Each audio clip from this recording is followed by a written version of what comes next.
Admiral Zexlar could not believe what he was seeing. The massive ship floating in space before his fleet was impossible. His three eyes moved quickly across the scanner readings, checking each number twice.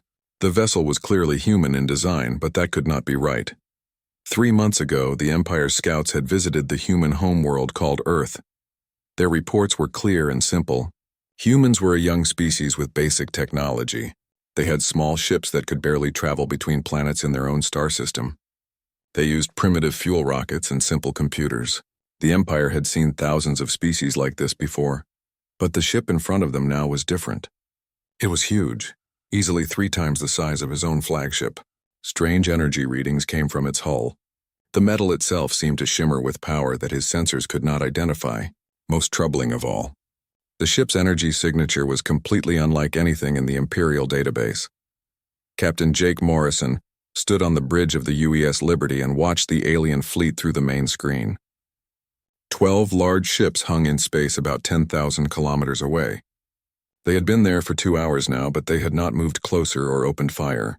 Jake could see the confusion in their formation. The alien ships were spreading out like they expected a trap. "Sir, we are still receiving their communications," said Lieutenant Amy Rodriguez from her station. "They are speaking in the Thraconian language. I can understand most of it. What are they saying?" Jake asked. Amy listened to her headset for a moment. "They keep asking each other if this is really a human ship.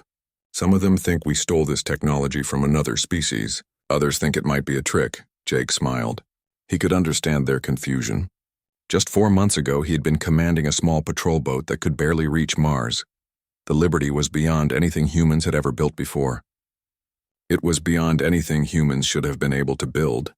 The change had started with Dr. Kevin Walsh's discovery. Working in his laboratory under the city of Chicago, Kevin had found something amazing. Human brains could connect directly with quantum computers in ways that alien minds could not. What took other species years to calculate, humans could solve in minutes just by thinking about it. Commander Lisa Parker stood next to the tactical display and studied the enemy positions. "Captain, they are maintaining a safe distance. 12 cruisers against our one ship, but they will not attack." "They are afraid," Jake said. "And they should be." The Liberty was not just a bigger version of old human ships. Every system on board worked differently than anything the galaxy had seen before. The engines did not just burn fuel. They used quantum fields that responded to human thought patterns. The weapons did not just fire energy beams. They created distortions in space itself that could tear apart matter at the atomic level. Most important of all, the ship's computer was not really a computer. It was a living network of quantum processors that connected directly to the minds of the crew. When Jake wanted the ship to turn left, it began turning before he even spoke the order. When Amy needed to translate alien languages, the system fed the information directly into her thoughts. Admiral Zexlar received another report from his science officer. The readings made no sense. The human ship was generating energy levels that should have required a small star to power, but there was no reactor signature that matched anything in Imperial records. The ship seemed to be drawing power from empty space itself. "Admiral, High Command is requesting an immediate report," said his communications officer. "They want to know why we have not destroyed the human vessel." Zexlar's mandibles clicked with frustration. "Tell High Command that we are conducting a detailed scan of the enemy. We must understand their technology before we engage." But the truth was that Zexlar was scared. In his 40 years of service, he had conquered 17 different species for the Empire. He had destroyed fleets 10 times larger than his own. He had never hesitated to attack before, but something about this human ship made his instincts scream danger. The Empire had ruled the galaxy for 3,000 years by being stronger and smarter than everyone else. They had better ships, better weapons, and better tactics. When they found a new species, they would study their technology, copy anything useful, and then destroy the rest. It was a simple system that had never failed. But humans were different. The reports from Earth had been wrong, terribly wrong. These were not primitive beings who could be easily conquered. They had somehow jumped forward in technology by thousands of years in just a few months. It was impossible, but the evidence floated right in front of his fleet. Jake walked to the front of the bridge and looked out at the alien ships. "Amy, can you open a communication channel to their flagship?" "Yes, sir." "Channel is open." Jake spoke clearly and calmly. Draconian Fleet, this is Captain Jake Morrison of the United Earth ship Liberty. You have entered human space without permission. State your intentions. There was a long pause before Admiral Zexlar responded.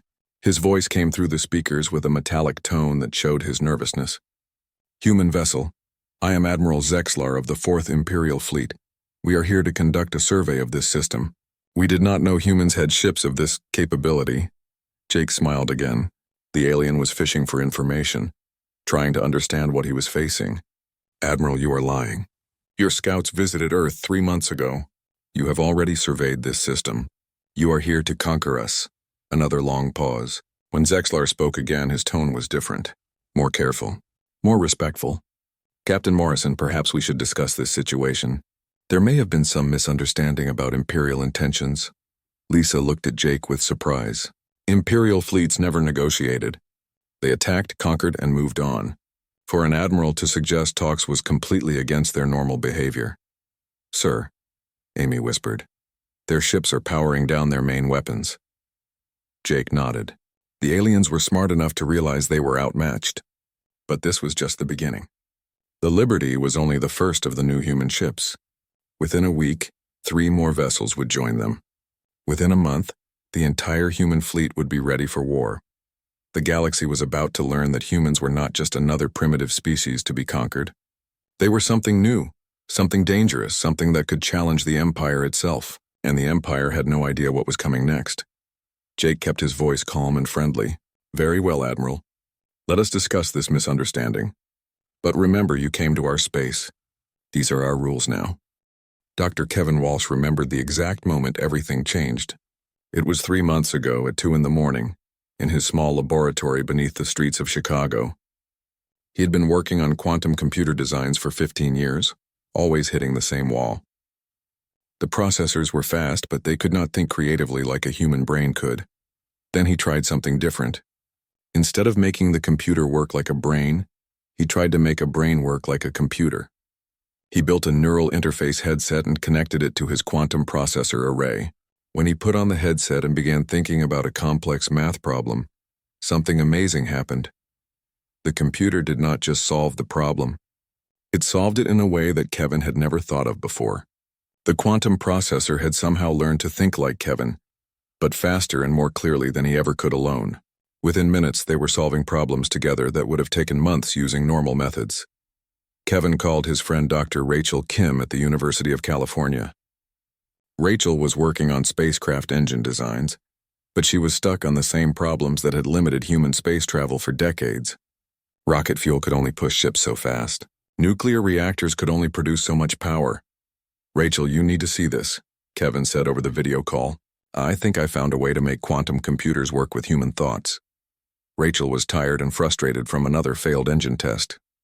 Kevin, I do not have time for theoretical physics right now. I need practical solutions. This is practical, Kevin insisted. What if I told you that human consciousness can directly control quantum fields? What if our thoughts can actually change how energy works in space? Rachel almost hung up the call, but something in Kevin's voice made her listen. 2 days later, she was on a plane to Chicago. 1 week after that, she was calling every spacecraft engineer she knew. The first test was simple. Rachel connected Kevin's neural interface to her engine control systems. Instead of using computer programs to manage the reactor, she let Kevin think about what he wanted the engine to do. The results were impossible. The fusion reactor began producing twice as much power as its design allowed. The magnetic containment fields became more stable than any computer could make them. Most amazing of all, the engine began generating thrust without expelling reaction mass. It was pushing against space itself. Within 2 weeks, word of their discovery had reached President Maria Santos. She called an emergency meeting of the National Science Council. Every major scientist and engineer in the country was sworn to secrecy and brought into the project. Dr. Jennifer Adams from the Mars colony was the first to understand the bigger picture. This is not just about better technology, she explained to the group. We are talking about humans having a natural ability that no other species has discovered. Our consciousness can directly influence quantum reality. The implications were staggering. If human thoughts could control quantum fields, then human ships could be powered by human minds. Human weapons could be aimed by human intuition. Human computers could solve problems by human creativity. Everything the Empire thought they knew about human limitations was wrong. Engineer Sarah Lewis was put in charge of building the first prototype ship. She had designed submarines for the Navy, but she had never worked on anything like this. The new ship would not just carry humans through space. It would be an extension of human consciousness itself. "We are not building a machine," Sarah explained to her team. "We are building a living system that thinks and feels with us. Every circuit, every processor, every power conduit needs to be designed to work with human neural patterns." The construction took place in secret facilities around the world. The hull was built in Germany using new metal alloys that could conduct quantum energy. The engines were assembled in Japan by technicians who learned to tune them by meditation and focused thought. The computer systems were grown rather than programmed, using biological neural networks that could bond with human minds. Captain Jake Morrison was chosen to command the new ship, partly because of his military experience, but mostly because his brain showed unusual compatibility with quantum systems. During testing, Jake could control complex machinery just by thinking about what he wanted it to do. "It feels like the ship is alive," Jake reported after his first simulation run. "When I think about turning left, it starts turning before I finish the thought. When I worry about something, the sensors automatically scan for threats in that direction." The ship was named the UES Liberty, and it was ready for testing just as Empire scouts arrived in the solar system. The timing could not have been better or worse. Humanity finally had a weapon that could challenge the Empire, but they had not had time to build more than one. Dr. Kim made the final adjustments to the ship's quantum core while Jake and his crew prepared for launch. "Remember," she told them, "this ship responds to your emotions as much as your conscious thoughts. Stay calm, stay focused, and trust your instincts. The ship will amplify whatever you are feeling." Lieutenant Amy Rodriguez had volunteered for the mission, even though she had never served on a spacecraft before. Her background was in linguistics and computer science, but she had shown a natural talent for quantum interface work. During training, she had learned to translate alien languages by letting the ship's computer share its processing power with her mind. Commander Lisa Parker had commanded 3 different Earth Defense Force ships, but she had never felt anything like the Liberty. When she sat in the tactical officer chair and connected to the weapon systems, she could feel the ship's firepower like it was part of her own body. The targeting computers did not just show her where enemies were. They showed her exactly how to destroy them. As the Liberty launched from its hidden base on the dark side of the moon, every human on Earth held their breath. They were no longer helpless primitives waiting to be conquered. They were something new, something that the galaxy had never seen before. But they were also alone. One ship against the entire Empire. The Liberty would have to be perfect because there would be no second chances. If they failed, Earth would be destroyed, and the secret of human quantum consciousness would die with them. Jake felt the ship respond to his determination as they approached the waiting Imperial fleet. The Liberty was more than a weapon. It was proof that humans deserved their place among the stars. And Jake was going to make sure the Empire understood that message very clearly. The news traveled faster than anyone expected. Within hours of the Liberty's confrontation with Admiral Zexlar's fleet, reports were spreading across the galaxy through underground communication networks that the Empire thought they had destroyed years ago. On the mining world of Zephyr Prime, a worker named Katal received the message while deep underground extracting rare crystals for Imperial ships. The message was simple but powerful. Humans have stopped an Imperial fleet. One human ship defeated 12 Imperial cruisers without firing a shot. Katal had been a slave for 20 years, ever since the Empire conquered his homeworld. He had given up hope of ever seeing his people free again, but as he read the message, something inside him began to burn with possibility. If humans could face the Empire and survive, maybe other species could too. He passed the message to his fellow workers during their short rest period. By the end of the shift, every Zephyrian in the mine knew that the Empire was not as invincible as they pretended to be. Small acts of rebellion began immediately. Tools went missing. Machines broke down for mysterious reasons. Production quotas were somehow never quite met. On Earth, President Maria Santos stood before the United Nations Emergency Council in a session that had been called just 6 hours earlier. Representatives from every nation sat in stunned silence as she explained what had happened in space above their planet. "The Imperial fleet is still there," she said, pointing to a large display screen showing the current positions of both human and alien ships. "They have not attacked and they have not retreated. For the first time in 3,000 years, an Imperial admiral is asking for negotiations instead of demanding surrender." The Russian delegate raised his hand. "Madam President, what does this mean for Earth's defense? Do we have more ships like the Liberty?" Maria smiled grimly. "We do. 3 more vessels are currently in final testing phases. The UES Freedom, UES Justice, and UES Unity will be ready for deployment within 2 weeks. Each one is more advanced than the Liberty."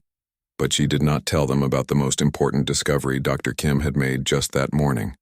The quantum field effects created by human consciousness were not limited to human ships.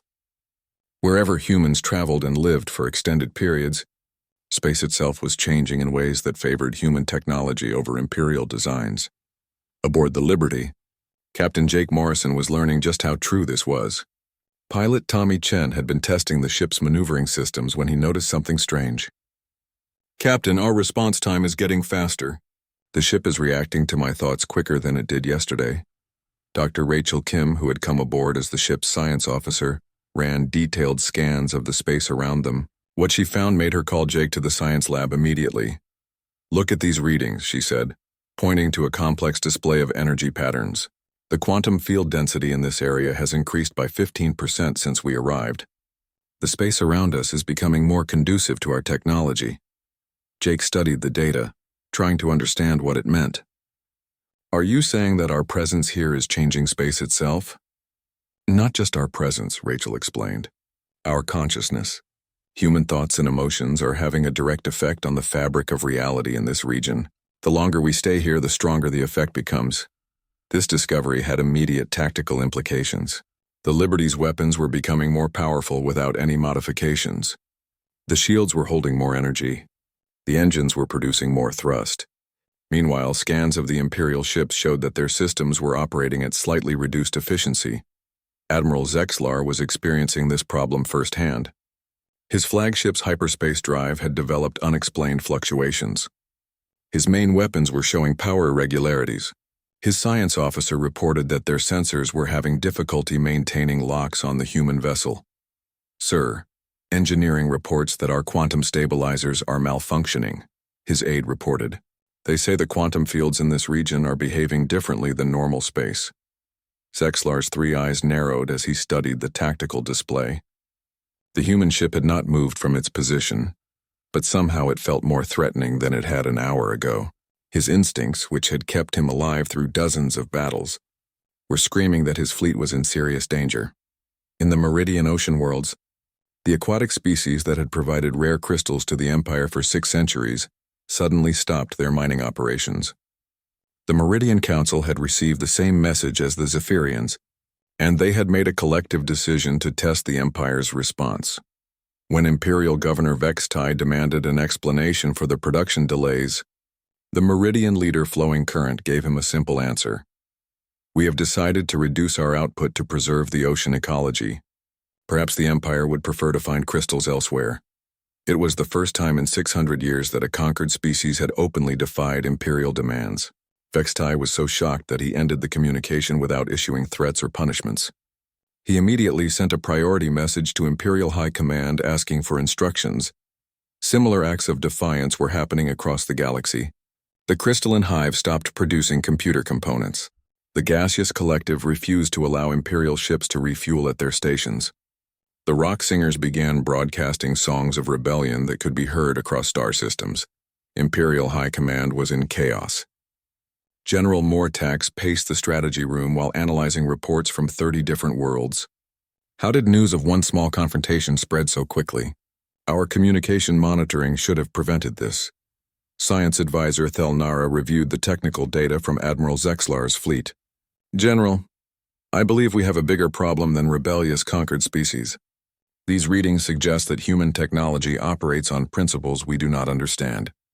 They may be using entirely different physical laws." On Mars Colony, Dr. Jennifer Adams was making her own discoveries about how human consciousness affected technology. The colony's defensive satellites had begun upgrading themselves without any human input. Their targeting systems were more accurate. Their power cores were more efficient. Their communication arrays could somehow transmit faster than light without using hyperspace. "It is like the satellites are learning from us," Jennifer reported to Earth Command. "They are becoming more human-like in how they think and respond to threats." Back aboard the Liberty, Jake made a decision that would change everything. He opened a communication channel not just to Admiral Zexlar, but to the entire Imperial fleet and any ships that might be listening across the galaxy. "This is Captain Jake Morrison of the United Earth ship Liberty," he said. "We know that conquered species across the galaxy are listening to this message. We want you to know that humanity stands with you. The Empire's time of unlimited power is ending." Jake looked directly at the main screen, knowing that millions of beings across hundreds of worlds were watching. "To the Empire, we offer you a choice. You can try to destroy us and probably fail, or you can accept that the galaxy is big enough for all of us to live freely. But the old way of ruling through fear and conquest is over." Admiral Zexlar felt something he had never experienced before: complete uncertainty about the outcome of a battle. His fleet was more powerful than the single human ship, but power did not seem to matter here. The humans had changed the rules of the game in ways he could not understand. He opened a private channel to Imperial High Command. "Request immediate reinforcement by the Void Destroyer fleet. Situation here is beyond the capability of conventional forces." The message that went back to Imperial Command was simple but terrifying. "Admiral Zexlar is requesting the Void Destroyers. Whatever humans have done, it is serious enough that our most experienced Admiral believes he cannot handle it with 12 cruisers." The galaxy held its breath as news spread that the Empire was deploying weapons that had not been used for over a century. But for the first time in 3,000 years, conquered species were not afraid. They were hopeful. Captain Ryan Miller felt the familiar sensation of emerging from hyperspace as the UES Freedom dropped back into normal space near Earth. Through the main view screen, he could see the Liberty maintaining its position near the Imperial fleet. But something was different about the space around the human ship. It seemed to shimmer with an energy that made his eyes water slightly. "Tommy, take us into formation with the Liberty," Ryan ordered his pilot. "Maintain a distance of 5,000 kilometers." As the Freedom approached, Ryan noticed that his ship's systems were responding more smoothly than they had during the journey from Earth. The quantum processors were running calculations faster. The engine harmonics were more stable. Most importantly, the crew seemed more alert and focused than usual. "Captain, this is incredible," reported his science officer, Dr. Pete Johnson. "The quantum field density here is 3 times higher than normal space. Our ship is operating at peak efficiency without any modifications." Within an hour, the UES Justice and UES Unity had also arrived. Captain Susan Wright of the Justice and Captain Dan Foster of the Unity formed up alongside the Liberty and Freedom. 4 human ships now faced the 12 Imperial cruisers.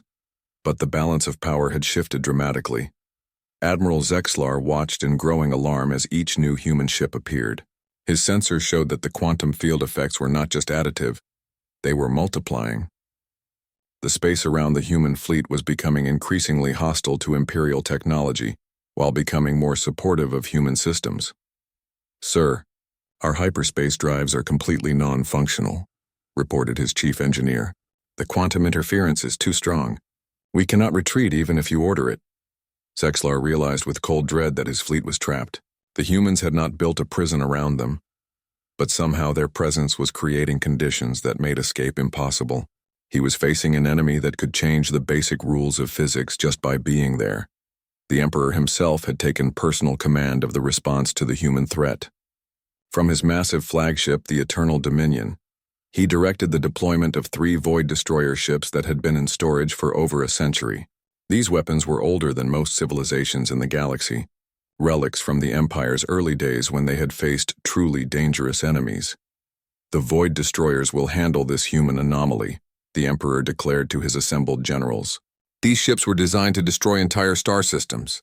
One human fleet, no matter how strange their technology, cannot survive a direct assault from weapons that can collapse space itself." But the Emperor did not know about the changes happening across human space. On Mars, Europa, Titan, and dozens of other human colonies, the same quantum field effects were appearing spontaneously. Dr. Jennifer Adams was documenting the phenomenon from her laboratory on Mars. "The effect is spreading, she reported to Earth Command. Every major human settlement is showing increased quantum field density. Our defensive satellites, mining equipment, and even basic life support systems are all operating beyond their design specifications. The implications were staggering. Humanity was not just building better ships. They were transforming space itself wherever they lived. The galaxy was slowly becoming more conducive to human consciousness and less hospitable to the Empire's technology. Lieutenant Commander Steve Johnson, aboard the Liberty, was the first to detect the approaching void destroyers. Captain Morrison, we have 3 massive contacts emerging from hyperspace at the edge of the system. Energy signatures are unlike anything in our database. Jake studied the tactical display as the ancient Imperial weapons moved toward them. Each void destroyer was the size of a small moon, bristling with reality-warping cannons that could tear holes in space itself. These were not ships designed to conquer planets. They were built to erase them from existence. All ships, this is Captain Morrison, Jake announced on the fleet communication channel. We are about to face weapons that the Empire has not used for 100 years. Stay close to each other. Our combined quantum field should protect us, but we need to maintain formation. Captain Wright of the Justice was studying the sensor readings from the approaching destroyers. Jake, these things are generating power levels that should require a star to fuel them. How are they even possible? They were built by a different empire, replied Dr. Kim from the Liberty's science station. 3,000 years ago, the Imperial technology was more advanced than it is now. These ships are from their golden age when they fought enemies that could actually challenge them. The lead void destroyer, commanded by ancient Admiral Krellthax, began charging its primary weapon. The reality cannon was designed to create a controlled collapse of spacetime that would erase everything within a sphere of influence 50,000 kilometers across. No ship, no planet, no star system had ever survived a direct hit from such a weapon. But as the weapon powered up, something unexpected began to happen. The quantum fields generated by the human fleet were interfering with the space-time manipulation systems. The careful mathematical equations that controlled the reality cannon were becoming unstable as they encountered space that was actively resisting Imperial technology. Sir, the primary weapon is showing massive fluctuations, reported the Void Destroyer's chief scientist. The target area is somehow becoming immune to our space-time manipulation effects. Ancient Admiral Krellthax had commanded Void Destroyers for 800 years. He had personally destroyed 17 star systems and wiped out 6 different species that had challenged the Empire. He had never seen anything interfere with a reality cannon before. Increase power to the weapon systems, he ordered. If their technology is interfering with our targeting, we will simply apply more force. But more force only made the problem worse. The quantum fields around the human ships were actively adapting to counter Imperial technology. The harder the Empire tried to affect that region of space, the more resistant it became. Dr. Rachel Kim was monitoring the Imperial weapon from the Liberty's science lab.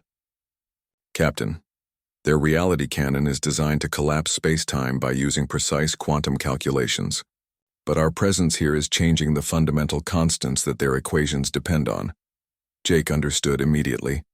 We are not just resisting their attack. We are making their attack impossible. The cascade effect was accelerating.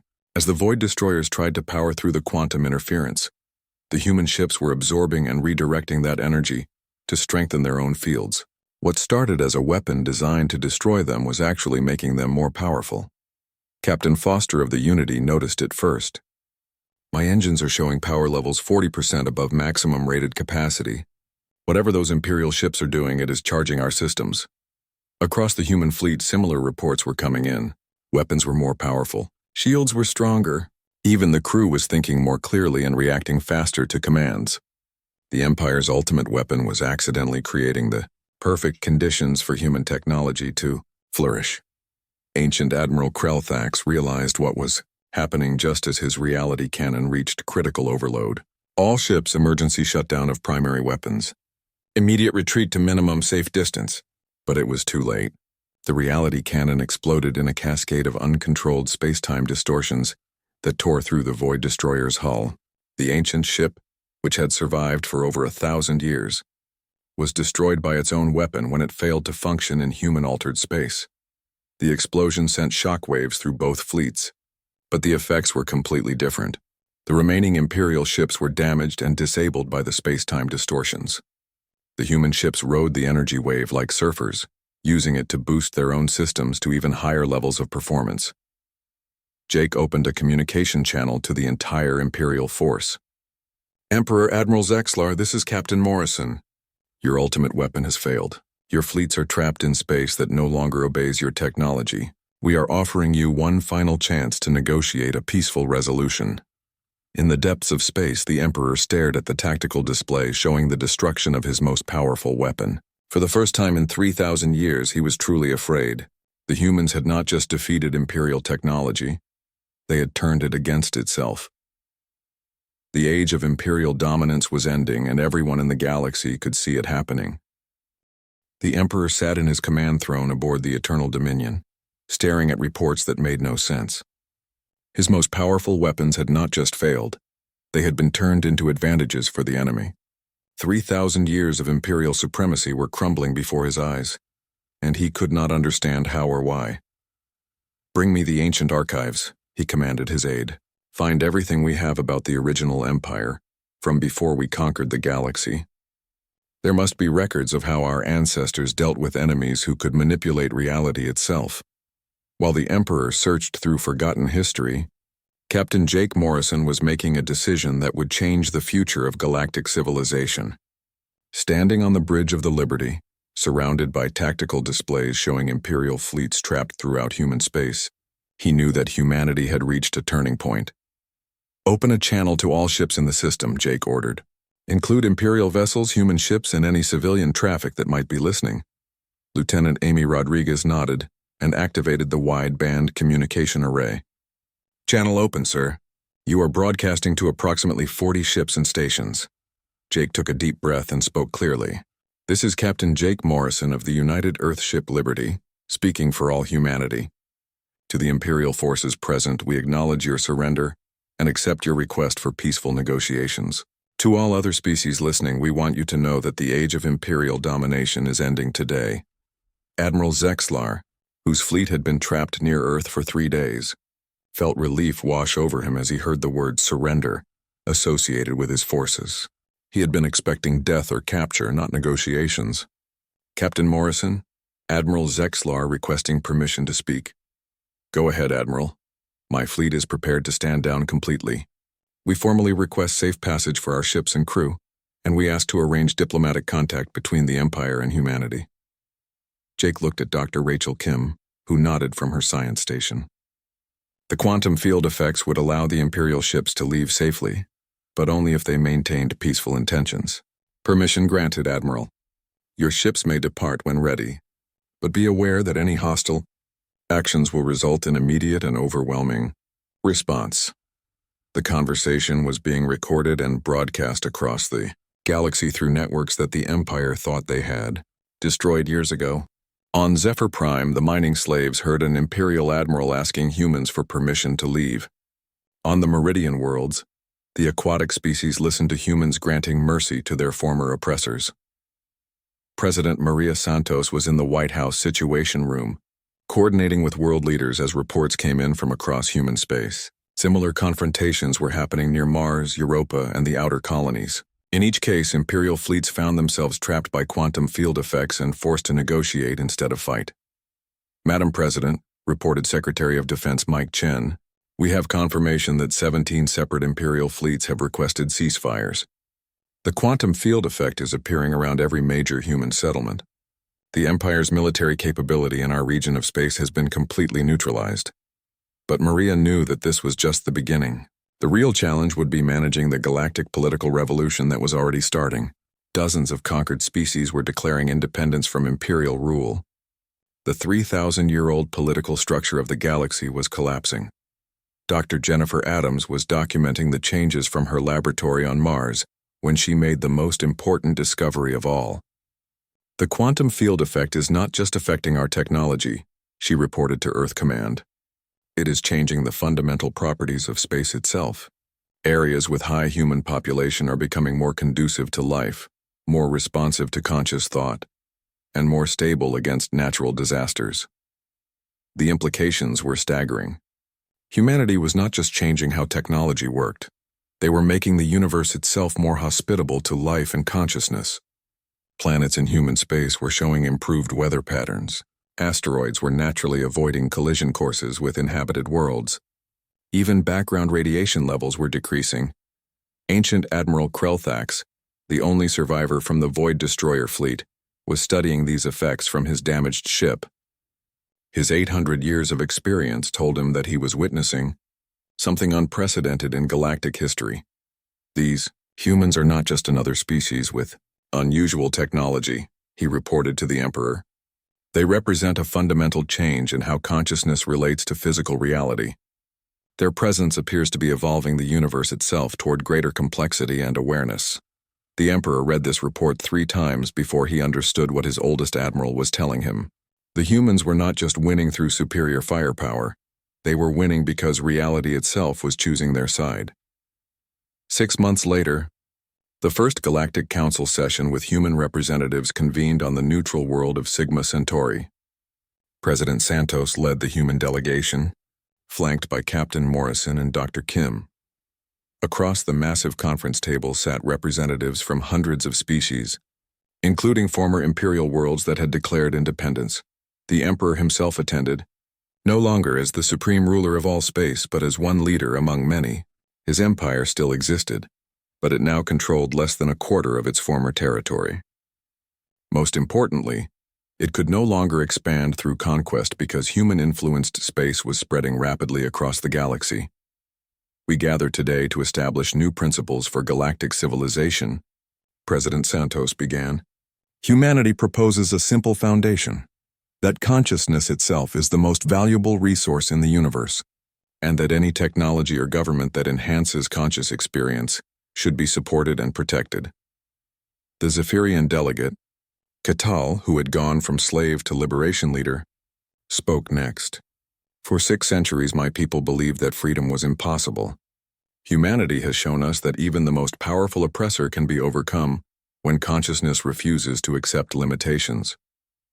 Admiral Zexlar, now serving as the imperial diplomatic representative, addressed the assembly with words that no one expected to hear. The Thraconian Empire formally recognizes the sovereignty of all species present and renounces the use of conquest as a tool of expansion. We request membership in this new galactic community as equals, not rulers. Dr. Kim stood to present her scientific findings to the assembly. Our research shows that human consciousness creates quantum field effects that enhance the operation of any technology designed with awareness and creativity. More importantly, these effects appear to be teachable. Other species can learn to generate similar fields through meditation, artistic expression, and cooperative problem-solving. The revelation that other species could develop human-like abilities transformed the discussion from politics to evolution. Representatives began discussing how to redesign their societies to enhance consciousness rather than suppress it.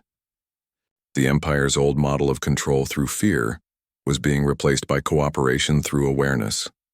Captain Morrison was invited to address the military aspects of the new galactic order. Humanity commits to sharing our defensive technologies with any species that agrees to use them only for protection, never for conquest. We will help establish a galactic defense force that prevents any single power from dominating others. But the most important moment came when a young Meridian spoke from the civilian section of the assembly. My grandmother remembers when our people could sing songs that made the stars themselves dance. The Empire told us such things were primitive superstition. Now we know they were just another form of consciousness affecting reality. We want to learn these abilities again. Similar statements came from dozens of species. The crystalline hive wanted to explore how group consciousness could solve mathematical problems. The gaseous collective was interested in using distributed awareness to navigate hyperspace more efficiently. The rock singers had already begun experimenting with how music could alter planetary geology. President Santos closed the first session with words that would be remembered for millennia. Today marks the beginning of the conscious galaxy era. We are no longer separate species competing for resources. We are different expressions of awareness working together to make reality itself more alive, more responsive, and more beautiful. As the delegates left the conference, they carried with them plans for a new type of civilization. Cities would be designed to enhance creativity, Schools would teach consciousness expansion alongside traditional subjects. Governments would measure success by how much awareness and happiness they created, rather than how much territory they controlled. The empire still existed, but it was transforming into something unrecognizable. Imperial worlds began experimenting with cooperative governance. Imperial scientists started studying consciousness instead of just studying matter. Imperial fleets became exploration vessels instead of conquest forces. Jake Morrison returned to Earth as humanity's first admiral of galactic defense, but his real job was helping other species learn to access their own quantum consciousness abilities. The Liberty had become the flagship of a growing fleet of ships crewed by multiple species, all working together to explore the new possibilities that